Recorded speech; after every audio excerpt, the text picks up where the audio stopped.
గాయత్రి వంటింటికి స్వాగతం.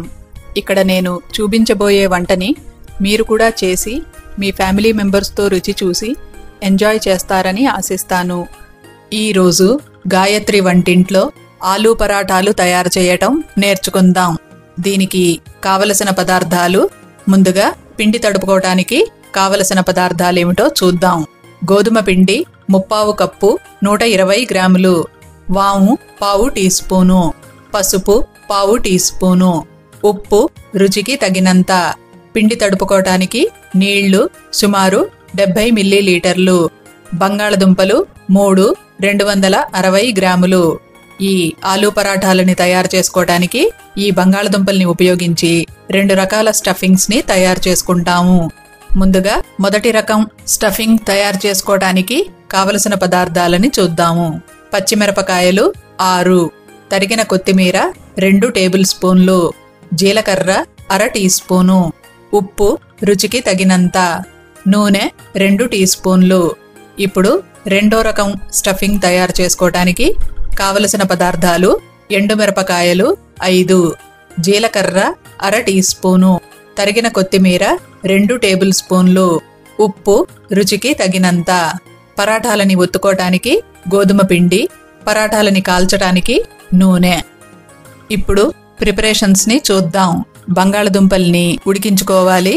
ముందుగా బంగాళదుంపల్ని శుభ్రంగా కడగండి. ఒక చిల్లుల గిన్నె తీసుకుని దాంట్లోకి ఈ కడిగిన బంగాళదుంపల్ని వేసుకుని ఆ బౌల్ని తీసుకువెళ్లి ప్రెషర్ కుక్కర్లో పెట్టుకోండి. ఇప్పుడు ప్రెషర్ కుక్కర్ మీద మూతని పెట్టి దాన్ని స్టవ్ మీద పెట్టుకుని హై ఫ్లేమ్ లో వెచ్చబెట్టండి. మొదటి విజిల్ వచ్చిన తర్వాత లో ఫ్లేమ్ లో 10 నిమిషాల పాటు ఉడికించండి. 10 నిమిషాలైన తర్వాత స్టవ్ ఆఫ్ చేసుకుని ప్రెషర్ కుక్కర్ ని చల్లారనివ్వండి. చల్లారిన తర్వాత మూత తెరిచి చూడండి, బంగాళదుంపలు ఉడికి ఉంటాయి. వాటిని కాస్త చల్లారనిచ్చి పై పెచ్చుల్ని తీయండి. బంగాళదుంప మిశ్రమం ఉండలు గట్టకుండా ఉండాలంటే కాస్త వేడిగా ఉండంగానే మెదుపుకోవటం గాని తురుముకోవటం కానీ చెయ్యాలి. బంగాళదుంపల్ని మెదుపుకోవటానికి పొటాటో రైసర్ ని ఉపయోగించొచ్చు, బాక్స్ గ్రేటర్ ని ఉపయోగించొచ్చు, లేదా పొటాటో మ్యాషర్ ని ఉపయోగించొచ్చు. ఇవేమీ లేవంటే ఒక గ్లాస్ వెనక భాగంతో కూడా మెదుపుకోవచ్చు. ఇక్కడ పొటాటో రైసర్ ని ఉపయోగించి బంగాళదుంపల్ని మెదుపుకుందాం. ఈ బౌల్లోకి వెచ్చగా ఉన్న ఉడికించిన బంగాళదుంపని వెయ్యండి. పైన మూత పెట్టుకుని ఒక బౌల్లోకి ఒత్తుకున్నారంటే ఈ రకంగా బంగాళదుంప మిశ్రమం అన్నం మెతుకుల్లాగా వస్తుంది. బంగాళదుంపలు వేడిగా ఉన్నా కూడా ఈ పొటాటో రైసర్ ని ఉపయోగిస్తే తేలిగ్గా గ్రేట్ చేసుకోవచ్చు. ఈ రకంగా ఉడికించిన అన్ని బంగాళదుంపల్ని తురుముకుని 2 భాగాలుగా చేసుకోండి. ఇక్కడ ఒక్కొక్క భాగం 3/4 కప్పు అంటే 110 గ్రాములు వచ్చింది. పచ్చిమిరపకాయల్ని శుభ్రంగా కడిగి వీలైనంత సన్నగా తరిగి ఒక ప్లేట్లోకి తీసుకుని పక్కన పెట్టుకోండి. కొత్తిమీరని శుభ్రంగా కడిగి చేతిగుడ్డతో తడంతా పోయేటట్టుగా అద్ది సన్నగా తరుక్కుని విడివిడిగా ప్లేట్లలో పెట్టుకోండి. ఎండుమిరపకాయలకి తొడిమెల్ని తీసి చిన్న చిన్న ముక్కలుగా చేసుకుని పెట్టుకోండి. ఇప్పుడు ఈ పరాఠాలు చేసుకోవటానికి పిండిని తడుపుకుందాం. ఒక మిక్సింగ్ బౌల్ తీసుకుని దాంట్లోకి గోధుమ పిండిని వేసుకోండి. ఆ పైన వాము, పసుపు, తగినంత ఉప్పు వేసి అంతాను బాగా కలపండి. ఆ పైన నీళ్లు పోసి పిండిని కలపండి. నీళ్లంతాను ఒక్కసారే పొయ్యకండి, కొద్ది కొద్దిగా పోసుకుంటూ పిండిని తడపండి. పిండి ముద్ద మెత్తగా ఉండాలి. ఆ రకంగా నీళ్లని పోసుకుంటూ కలపండి. అంతా కలిసిన తర్వాత పిండిని కాసేపు మర్దన చేశారంటే స్మూత్ గాను సాఫ్ట్ గాను తయారవుతుంది. ఈ పిండి ముద్దని తయారు చేయడానికి ఇక్కడ 70 మిల్లీలీటర్ల నీళ్లని ఉపయోగించాను. ఇప్పుడు ఈ బౌల్ మీద మూత పెట్టుకుని 10 నిమిషాల పాటు పక్కన పెట్టారంటే పిండి మెత్తబడుతుంది. ఇప్పుడు బంగాళదుంపల్ని ఉపయోగించి పచ్చిమిరపకాయలతో ఏ రకంగా స్టఫింగ్ తయారు చేసుకోవచ్చో చూద్దాం. స్టవ్ మీద మూకుడు పెట్టి వెచ్చబెట్టండి. దాంట్లో నూనె వేసి కాయండి. నూనె కాగిన తర్వాత ముందుగా జీలకర్ర వెయ్యండి. జీలకర్ర చిటపటలాడేదాకా వేయించండి. ఆ తర్వాత ఇందులో సన్నగా తరిగిన పచ్చిమిరపకాయల్ని వెయ్యండి. గరిటెతో కలుపుకుంటూ వేయించండి. పచ్చిమిరపకాయలు కాస్త క్రిస్ప్గా అయ్యేదాకా వేయించుకుని స్టవ్ ఫ్లేమ్ ని ఆఫ్ చేయండి. ఇప్పుడు ఈ తిరగమూతలో సన్నగా తరిగిన కొత్తిమీరని వేయండి. కొత్తిమీర కాస్త వడలేదాకా గరిటెతో కలపండి. ఒక బౌల్లోకి మెదుపుకున్న బంగాళదుంపల్ని వేసుకుని అందులో తగినంత ఉప్పు వెయ్యండి. ఆ పైన ఈ వేయించుకున్న తిరగమూతను కూడా ఇందులో వెయ్యండి. అంతాను కలిసేటట్టుగా కలపండి. ఇక్కడ అవసరం అనిపిస్తే రుచి చూసి ఉప్పు కారాలు తక్కువైతే కలుపుకోండి. ఇలా తయారు చేసుకున్న ఈ స్టఫింగ్ ని 3 సమమైన భాగాలుగా చేసుకోండి. వేళ్ల మధ్య పెట్టుకుని ఒక్కొక్క భాగాన్ని స్మూత్ గా అయ్యేటట్టుగా చేసుకోండి. ఇలా 3 స్టఫింగ్ బాల్స్ ని తయారు చేసుకుని పెట్టుకోండి. ఇప్పుడు బంగాళదుంపల్ని ఉపయోగించి ఎండుమిరపకాయలతో స్టఫింగ్ ని ఏ రకంగా తయారు చేసుకోవచ్చో చూద్దాం. స్టవ్ మీద మూకుడు పెట్టి వెచ్చబెట్టండి. దాంట్లో జీలకర్ర వేసుకుని కలుపుకుంటూ మీడియం ఫ్లేమ్ లో 1 నిమిషం పాటు వేయించండి. ఆ పైన ఇందులో ఎండుమిరపకాయ ముక్కల్ని వేయండి. గరిటెతో కలుపుకుంటూ లో ఫ్లేమ్ లో ఎండుమిరపకాయ ముక్కలు కాస్త క్రిస్ప్ అయ్యేదాకా వేయించుకోండి. ఇలా వేయించుకున్న ఈ మిశ్రమాన్ని చిన్న రోటిలో వేసుకోండి. కాస్త చల్లారనిచ్చి ఈ మిశ్రమాన్ని నూరండి. ఈ రకంగా నూరుకున్న మిశ్రమాన్ని ఒక ప్లేట్లోకి తీసుకుని పక్కన పెట్టుకోండి. మెదుపుకున్న బంగాళదుంపల్ని ఒక బౌల్లోకి తీసుకుని దాంట్లోకి తగినంత ఉప్పు వెయ్యండి. ఆ పైన నూరి పెట్టుకున్న ఈ జీలకర్ర ఎండుమిరపకాయల పొడిని వెయ్యండి.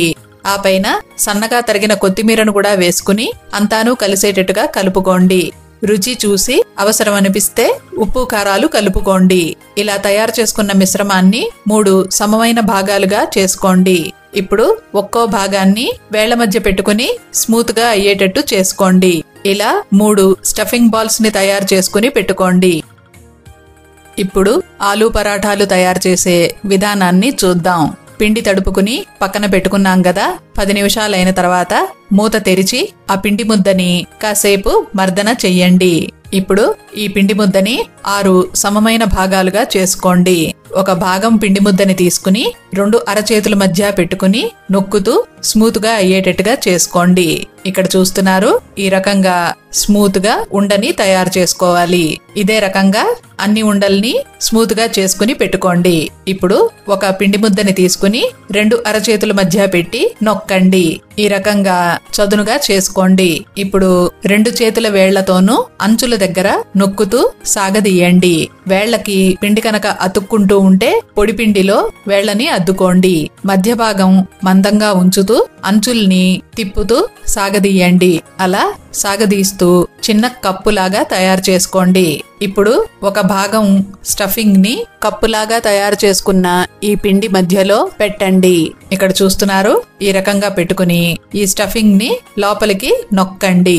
ఇప్పుడు పిండి ముద్దని పట్టుకుని తిప్పుతూ సాగదీయాలి. మధ్య మధ్యలో ఈ స్టఫింగ్ ని లోపలికి నొక్కాలి. ఇలా పిండి ముద్దని సాగదీయటం, స్టఫింగ్ ని లోపలికి నొక్కటం చెయ్యాలి. కాస్త సమయం తీసుకుంటుంది గాని మెల్లిగా ఈ పిండి ముద్దంతాను స్టఫింగ్ ని కవర్ చేస్తుంది.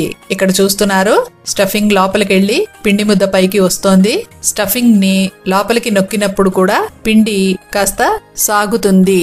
ఇలా స్టఫింగ్ ని నొక్కుతూ పిండి ముద్దని తిప్పుతూ సాగదీస్తే ఇక్కడ చూస్తున్నారు, ఈ రకంగా స్టఫింగ్ అంతాను ఈ ఉండ లోపలికి వెళుతుంది. అప్పటిదాకా ఇదే ప్రాసెస్ ని రిపీట్ చేయండి. ఈ రకంగా పిండి ముద్దతో స్టఫింగ్ అంతాను కవర్ అయిన తర్వాత పిండి ముద్ద అంచుల్ని బొటనవేలు చూపుడు వేలు మధ్య నొక్కి మూసేయండి. ఇక్కడ చూస్తున్నారు, ఈ రకంగా మూసేయాలి. ఇప్పుడు ఈ పిండి ముద్దని అరచేతిలో తిప్పి పెట్టుకుని రెండో అరచేతితో తిప్పుతూ స్మూత్ గా అయ్యేటట్టుగా చేసుకోండి. ఇక్కడ చూస్తున్నారు, ఈ పిండి ముద్ద లోపల స్టఫింగ్ మొత్తం అంతాను సమంగా పరుచుకుంది. ఇదే రకంగా మిగిలిన ఉండల్లో కూడా బంగాళదుంప మిశ్రమాన్ని స్టఫ్ చేసుకుని పెట్టుకోండి. ఇలా తయారు చేసుకున్న ఉండలు ఎండిపోకుండా ఉండటానికి ఆ బౌల్ మీద మూత పెట్టుకోండి. ఇదే రకంగా మిగిలిన 3 ఉండలతోనూ 2వ రకం స్టఫింగ్ తో స్టఫ్ చేసుకుని పెట్టుకోండి. వాటిని కూడా ఎండిపోకుండా ఉండటానికి మూత పెట్టుకుని పక్కన పెట్టుకోండి. స్టవ్ మీద ఇనప పెనం పెట్టి వెచ్చబెట్టండి. స్టఫ్ చేసుకున్న ఒక పిండి ముద్దని తీసుకుని దాని అంచులు మూసిన వైపు అడుగు భాగాన ఉండేటట్టుగా చూసుకోండి. ఆ పిండి ముద్దని అరచేతిలో పెట్టుకుని చదును చెయ్యండి. ఇప్పుడు ఆ పిండి ముద్దని గోధుమ పిండిలో అద్దండి. అన్ని వైపులా ఈ ముద్దకి పిండి అంటేటట్టు చూసుకోండి. ఇప్పుడు పిండి అద్దిన ఈ ముద్దని పీట మీద పెట్టుకుని అప్పడాల కర్రతో ఒత్తండి. ఒత్తేటప్పుడు పీటకి కనుక ఈ రొట్టె అంటుకుంటూ ఉంటే పైన కొద్దిగా పొడిపిండిని చల్లి వేళ్లతో పరవండి. అలాగే వెనక్కి తిప్పి మళ్ళీ కొద్దిగా పొడిపిండిని చల్లి వేళ్లతో రొట్టెంతాను పరుచుకునేటట్టుగా రాయండి. ఇప్పుడు మళ్ళీ ఒత్తండి. ఒత్తేటప్పుడు మధ్య మధ్యలో రొట్టెని పీట మీద నుంచి ఎత్తి మరోవైపుకి తిప్పండి. ఈ రకంగా తిప్పుతూ ఉంటే రొట్టె పీటకి అంటుకోకుండా ఉంటుంది. ఒత్తేటప్పుడు అదుముతూ ఒత్తకండి. అప్పడాల కర్ర 2 చేతుల వేళ్ల మధ్య ఫ్రీగా తిరగాలి. రొట్టెని అదుముతూ ఒత్తితే పీటకి అంటుకుని ఒకవైపు మందంగాను మరోవైపు పల్చగాను తయారయ్యే అవకాశం ఉంది. అదే 2 చేతుల వేళ్ల మధ్య అప్పడాల కర్ర ఫ్రీగా తిరుగుతూ ఉంటే రొట్టె కూడా ఒత్తేటప్పుడు తిరుగుతూ సమంగా ఒత్తుకుంటుంది. పరాఠాని పూర్తిగా ఒత్తిన తర్వాత గమనించండి. లోపల పెట్టిన స్టఫింగ్ రొట్టెంతాను పరుచుకున్నట్టుగా కనిపిస్తుంది. క్లియర్ గా అర్థం అవటం కోసం స్టఫింగ్ ని పిండి ముద్దలో స్టఫ్ చేసుకోవటం, అలాగే పరాఠాలని ఒత్తుకోవటం లైవ్ గా ఒక వీడియోలో చూపించాను. ఇక్కడున్న లింక్ మీద నొక్కి ఆ వీడియోని చూడగలరు. ఇక్కడ పెనం వేడెక్కింది. జాగ్రత్తగా ఈ ఒత్తిన పరాఠాని తీసి వేడి పెనం మీద వెయ్యండి. మీడియం ఫ్లేమ్ లో ఈ రొట్టెని కాలనివ్వండి. కాసేపు అయ్యేసరికి గమనిస్తారు రొట్టె పై భాగాన అక్కడక్కడా పొంగి గాలిబుగ్గలు కనిపిస్తాయి. అప్పుడు అట్ల కాడతో ఈ రొట్టెని తిప్పండి. రెండో వైపు కూడా కాసేపు కాలనివ్వండి. ఈ రొట్టెకి పై వరసన నూనె రాయండి. రొట్టె అంతటికి నూనె రాసి అట్ల కాడతో ఈ రొట్టెని తిప్పండి. కాసేపు కాలనివ్వండి. ఇప్పుడు మళ్ళీ పై వరసన రొట్టెంతాను నూనెని రాయండి. ఇప్పుడు అట్లకాడతో రొట్టెని తిప్పండి. రెండో వైపు కూడా చక్కగా కాలనివ్వండి. అట్లకాడతో తిప్పుకుంటూ రెండు వైపులా లైట్ బ్రౌన్ రంగు మచ్చలు వచ్చేదాకా కాలనివ్వండి. పరాఠాని కనుక చక్కగా ఒత్తుకుంటే ఇక్కడ చూస్తున్నారు ఈ రకంగా పొంగుతుంది కూడాను. రెండు వైపులాను ఈ రొట్టె పూర్తిగా కాలిన తర్వాత అట్లకాడతో దాన్ని పెనం మీద నుంచి తీసి సర్వింగ్ ప్లేట్ లో పెట్టుకోండి. ఇదే రకంగా మిగిలిన పరాఠాలను కూడా ఒత్తుకుని కాల్చండి. వేడివేడి ఈ ఆలూ పరాఠాలని ఏదైనా రైతాతో సర్వ్ చేసుకోవచ్చు. ఆలూ పరాఠాలని ఇక్కడ 2 రకాల స్టఫింగ్స్ తో తయారు చేసుకోవడం చూసాం. రెండింటిలోనూ రుచిలో కొద్దిగా తేడా ఉంటుంది, కానీ 2 రకాలును ఎంతో రుచిగా ఉంటాయి. మీ ఇంట్లోనూ మీరు ఈ ఆలూ పరాఠాలని ఇక్కడ చూపించిన విధంగా తయారు చేసుకుని మీ ఇంటిల్లిపాది వాటి రుచిని ఆనందిస్తారని ఆశిస్తాను. ఈ రెసిపీకి సంబంధించిన డీటెయిల్డ్ డిస్క్రిప్షన్, టిప్స్ మీరు నా వెబ్సైట్లో చూడగలరు. ఇలాంటి మరెన్నో వంటలని మీరు నా వెబ్సైట్ gayatrivantillu.com లో చూడగలరు.